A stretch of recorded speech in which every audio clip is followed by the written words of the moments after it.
Hello and welcome to the theater. Today we'll be putting on a show titled Hellfire, Runaway. Alicia! Alicia! When Ophelia came to, the mansion was already up in flames. Everywhere she now looks is covered in angry red fire. Trying to find anything is like spinning around in hell. The heat is unbearably bad, threatening to melt her if she doesn't acknowledge it. Smoke clouds her vision.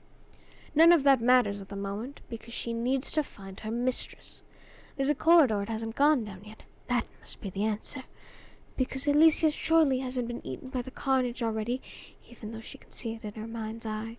Flames licking at her dress, engulfing it in embers, and bursting into an awful, painful end. But she will not let that happen. Not to poor Alicia, who has done nothing wrong in this life except exist, who has done nothing but be victim to person after person after person, in a way including Ophelia herself. She's not delusional enough to think that the clinging of a small girl to her one and only confidant is purely a fair relationship, but her heart yearns too powerfully to consider another option. Still, her long skirt, despite the blazing mansion, does not catch on fire, nor her hair, nor the trailing ribbons that tie back her apron. She won't let this tragic act kill her mistress, not by any means, certainly not by her own. The room at the end of the hall is the music room. Of course, there's hope that Alicia, poor girl, had been practicing the piano when this all started, and she's still there waiting for Ophelia to pick her up and bring her to safety. Surely.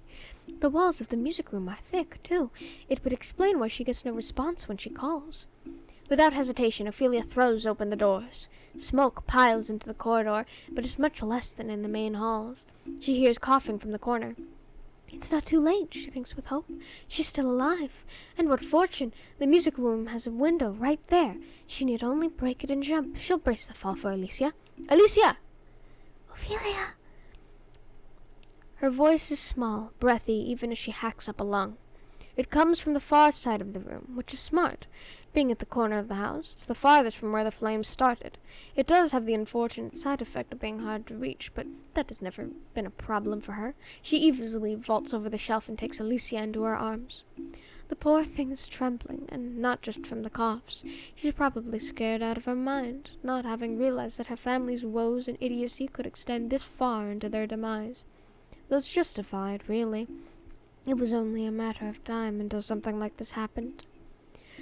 Ophelia had simply hoped there might be a warning.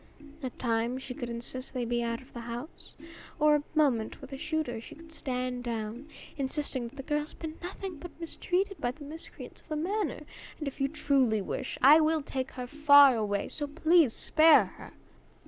In any case, it doesn't matter anymore. Ophelia jumps out the window with ease, carefully sheltering Alicia with her body. Small fragments of glass cut into her dress, but it's nothing she can't pick out later and fix up with a small needle and thread. More than anything, really, she's worried about where Alicia will have to stay. Already she can see the town isn't safe. A quick peek around the building reveals the mob is chanting for death, the sparkle of the angels in their eyes, and she knows that won't be possible. Talking down a single gunman and taking him out if the need arises, in her wheelhouse. Convincing an angry mob, she'd be better off praying to God. Thankfully, the mansion was built at the edge of looming forest. Deep and dark as it is lush, creatures abound reside in its borders that serve as a natural deterrent for any trespassers. Were it only Ophelia, she might simply camp out in the woods for a while, but already as she crosses its threshold proper, she wishes upon the lady in black for a miracle. Ophelia? Hush, Alicia. The people outside the mansion are angry, and I fear for what they'll do to you if they see you. Will the forest not kill us first?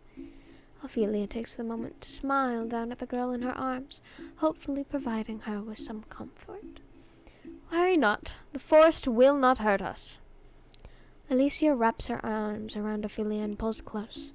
Thankfully, she doesn't hear a hiss or squeak, so she hasn't hit any of the glass.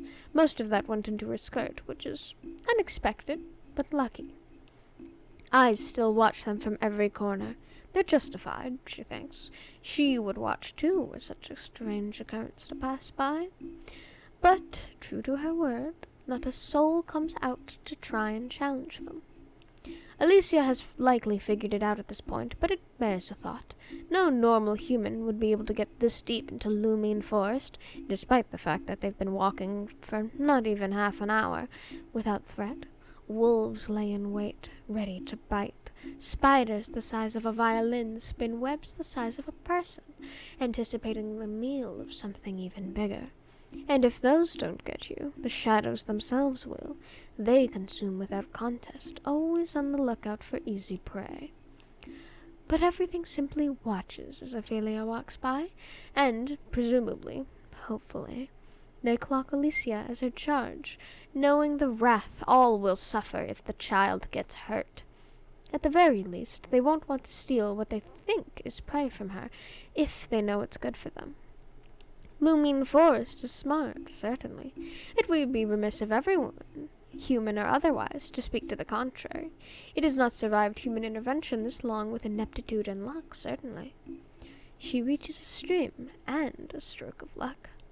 Alicia, are you thirsty? Alicia nods, so she lets her down to take a drink from the stream. It's clear as can be, the rocks in the bottom visible easily. There's not too much contaminating it, so while there's likely bacteria, it's nothing the poor girl won't recover from while they make it to a home. The lady in black has certainly guided them tonight, because the stream is one she recognizes. Lumine Forest is constantly changing, but it appears, when it approves of Alicia enough to let Ophelia back into her home with a new charge in tone. Or perhaps it simply trusts Ophelia, in which case she sends off a quick prayer while Alicia drinks. Thank you, and any and all forces that made the stars align for me. I promise thee I will not use this gift in vain. And then they're off again. She still carries Alicia, despite the fact that she's not injured. Alicia says nothing about it, simply burying herself deeper into Ophelia's dress. It certainly can't be very soft, as it's the low-quality material they gave to the servants. Her creature comforts back at home will be better. She occupies herself with thinking. She can certainly get Alicia pretty dresses to wear, and perhaps a doll or two, though getting them will be hard when she does not live within the village. Still, there's a tailor witch somewhere within these woods that also closely devotes herself to the shadow area, and that's quite amicable to her, and especially children. Her garden is more than enough for her, and certainly enough to sustain Alicia's sensitive stomach. Very few problems are presenting themselves on this night. How fitting. It is the night, after all. It takes 2 hours of walking to reach her home, and by that time Alicia is fast asleep. The stress probably knocked her out cold, but that's all right. Ophelia will not likely sleep for a while, considering how much action and death and destruction that was. She sated on such things for quite a while. Unfortunately, not completely, it seems. A gun click resounds in the woods. "Your time is up, traitor." What a curious thing, Ophelia notes, not bothering to turn around. You would follow me into the depths of Lumine Forest, simply to kill a child. She is a child of that damned house. Nothing good can come of such a thing. Do you think you know more than I, an insider? I know that your mind was poisoned by their propaganda. Even her? Even hers. She's no saint. She's not even 10. She gave up the right to God when she was born in that house. She meant to keep him alive a little longer, play with him just a bit, maybe make it entertaining for the forest. But the mere idea of his words sends her into enough of a frenzy. It's a wonder she doesn't wake Alicia. Before anyone can say another word, he starts choking, and the garm drops harmlessly onto the forest floor. She turns around. A single black tendril has come up from the ground and taken him by the throat, squeezing without remorse. No matter how much he claws at it, desperate and begging, it doesn't budge a centimeter. Uncaring and as wrathful as she is, it seems, because it is part of her, in a sense. Thus is magic. Eventually, he stops moving, but it keeps him there anyway, because she can't have him just passing out. She picks up the gun, calmly as she can while seething, and continues along the way to her home, the soon-to-be-confirmed corpse trailing behind her on its black string. I will let nothing happen to you, Alicia, Ophelia says to the sleeping child in her arms. Do not worry. You are safe with me.